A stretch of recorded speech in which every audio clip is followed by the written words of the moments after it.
तो ये बेचारे 500-700 रुपये पेंशन मिल रही है। अरे कोई तरीका है कि कोई अन्याय भी कोई करते होते हैं, जब रिटायर होते हैं तो उनको 3000 रुपये पेंशन सरकार देती है कि कम से कम ये 3000 का खाएंगे। हम लोग कुत्तों से बदतर हैं।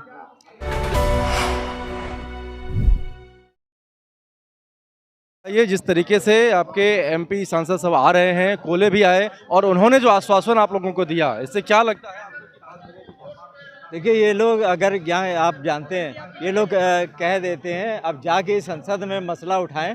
जैसे इन लोगों के कोई मसले आते हैं तो संसद घेर लेते हैं, सारे वॉकआउट करते हैं। इस टाइप का जब तक बृहद स्तर पे ये नहीं होएगा तब तक जो है संभव नहीं है। हमारा तो ये कहना ये है कि जब आपको सबको मालूम होगा कि जब प्रधानमंत्री जी ने कहा था कि जो लोग सक्षम हैं गैस सब्सिडी छोड़ दें, एक मैसेज करना था बस, सबने लाखों लोगों ने गैस सब्सिडी छोड़ दी। तो प्रधानमंत्री जी अपने एमपी एमएलए और ये जो बड़े बड़े लोग हैं इनसे क्यों नहीं कहते कि जो सक्षम हैं वो अपनी पेंशन छोड़ दें ताकि इनको मिल जाए। अब इतने बड़े बड़े मिनिस्टर हैं, ये 100-100 को पेंशन दे सकते हैं और अपनी पेंशन ले रहे हैं, ये कौन सा न्याय है? आपको सबको समान रूप से देखना होगा। उन लोगों की भी पेंशन छूट जाए तो ये बेचारे 500-700 रुपये पेंशन मिल रही है। अरे कोई तरीका है कि कोई अन्याय बिल्कुल है, कोई कौन तरस खाएगा इनके ऊपर, आप ये बताइए। लेकिन बड़ी बात तो ये है सर कि ये लोग सरकार के अधीन तो है नहीं, सरकार से कुछ भीख तो मांग नहीं रहे हैं, अपना खुद का पैसा है और खुद का पैसा लेने के लिए यदि इस तरह से अनशन पे बैठना पड़े, भूख हड़ताल पे बैठना पड़े, ये तो देश का बहुत बड़ा दुर्भाग्य है। आप ये समझिए कि जब 5000 रुपये पेंशन थी तब 500 रुपये कंट्रीब्यूशन दिया, तो उस जिसकी 5000 तब तनख्वाह थी अब 60-70 हज़ार हो चुकी है, उसकी वैल्यू समझ लीजिए।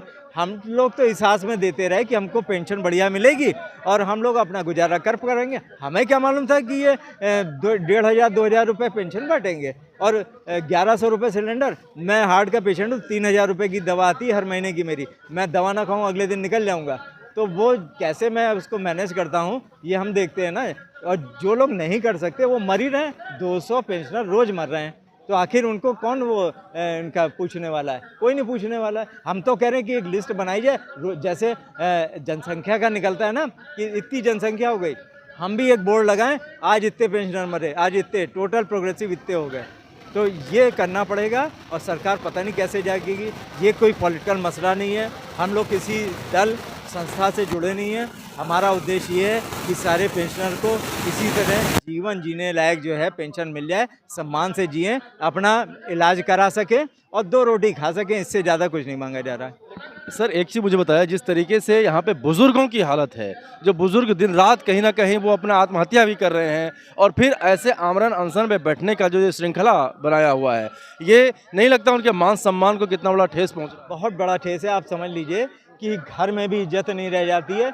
जब आप 1500 रुपये पेंशन लेके जाएंगे कहीं पे तो घर में क्या इज्जत होएगी। और वही जो कई साथी ऐसे हैं, तो आपको चलिए वो ठीक है, उनकी पत्नी जो है वो सेंट्रल गवर्नमेंट में थी, उनकी 36,000 रुपये पेंशन है, उनकी तनख्वाह थी, अभी रिटायर हुए हैं, 90,000। उनके पति की तनख्वाह थी 1.5 लाख रुपए, उनको 1800, जिसकी 1.5 लाख तनख्वाह थी उसको 1800 रुपये पेंशन मिल रही है और जिसकी 90,000 रुपये तनख्वाह थी उसको 36,000 रुपये पेंशन। अरे किसी में कोई समानता है कि नहीं है? आप तो खाई बढ़ा रहे हो समाज में।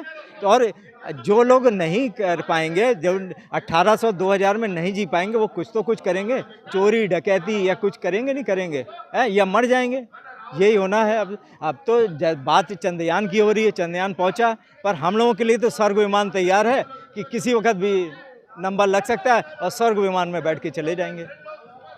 ये बताइए कि ये कितनी बड़ी दुर्भाग्य की स्थिति है कि जब ऐसा हालात है और जब चुनावों पर लाखों करोड़ों रुपए खर्चे होते हैं, कई 1 लाख और करोड़ रुपए में ये चुनाव प्रचार चला जाता है और ये तमाम ऐसे पार्टियों के लिए भी है, लेकिन जब सत्ता में सरकार बैठी है तो सरकार सवाल उन्हीं से होगा।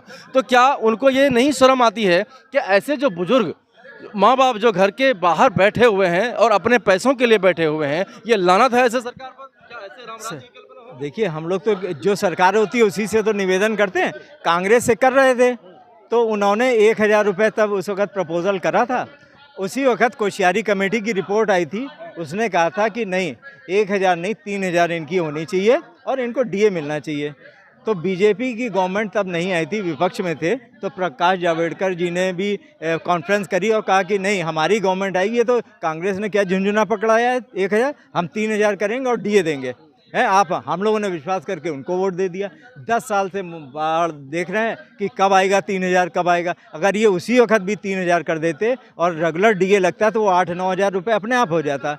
तो हमारा तो ज़्यादा कोई मांगना नहीं है, हम तो नहीं है तो उसी वक्त हमारा पैसा वापस कर देते, हम अपनी सरकारी बैंक में जमा करके उस पर ब्याज खा रहे होते। अच्छा ये बताइए कि जिस तरह से प्रकाश जावड़ेकर से लेकर अब हेमा मालिनी तक इसकी बात आई है, 9 साल 10 साल का वक्त हो गया।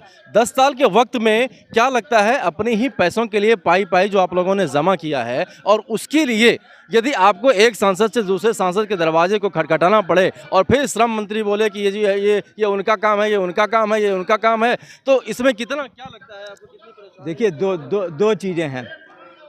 जैसे हमारे कमांडर साहब ने भी कहा था, मैंने भी उस दिन कहा कि सेठ और सेठ का मुनीम, सेठ जी को किसी तरह पिघलाया गया, उनके बात समझ में आ गई, मोदी जी को समझ में आ गई, और मुनीम है उनके ईपीएफओ ने कहा अगर आप ये कर देंगे तो हमारा पूरा फंड खाली हो जाएगा। अगर फंड खाली हो जाएगा तो अंबानी, अडानी और फलाने और ढिमाके इनमें इन्वेस्टमेंट कैसे जाएगा? लाखों करोड़ रुपए सरकार का उसमें जा रहा है। आपको एक बहुत छोटी सी बात बताते हैं कि जो सरकारी कुत्ते होते हैं जब रिटायर होते हैं तो उनको 3000 रुपये पेंशन सरकार देती है कि कम से कम ये 3000 का खाएंगे। हम लोग कुत्तों से बदतर हैं। उनको मेडिकल कार्ड दिया जाता है कि उनका फ्री में इलाज होगा, हमको मेडिकल कार्ड भी नहीं है। तो हमारी तो स्थिति सरकारी कुत्तों से भी बदतर है कि अपने ही पैसे कुत्तों ने कोई कंट्रीब्यूशन नहीं दिया, हमने 35 साल कंट्रीब्यूशन दिया, अपना पैसा मांग रहे हैं। तो ये तो थोड़ी सी ऐसी बात होगी कि भाई हमारे पास तो ऑप्शन ही नहीं था ना। जो सरकार ने स्कीम लगाई, अब अगर हम पीएसयू में हैं तो हम तो उसी में जमा करेंगे ना, हमारी तो कोई स्कीम है नहीं।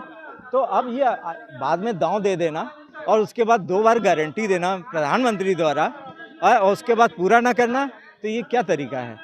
और ईपीएफओ जो है, आपको बताएं, ईपीएफओ के पास हर मीटिंग के लिए अलग अलग आंकड़े होते हैं। वो दिखा देता है कि ये है, और ईपीएफओ का सारी सेंट्रल गवर्नमेंट यूनिट हैं जिनकी, उन सबका ऑडिट होता है, एजी ऑडिट। ईपीएफओ का ऑडिट ही नहीं होता है। ये बड़ी ताज्जुब की बात है, जो मर्जी आती है वो आंकड़े दिखा देता है अपने।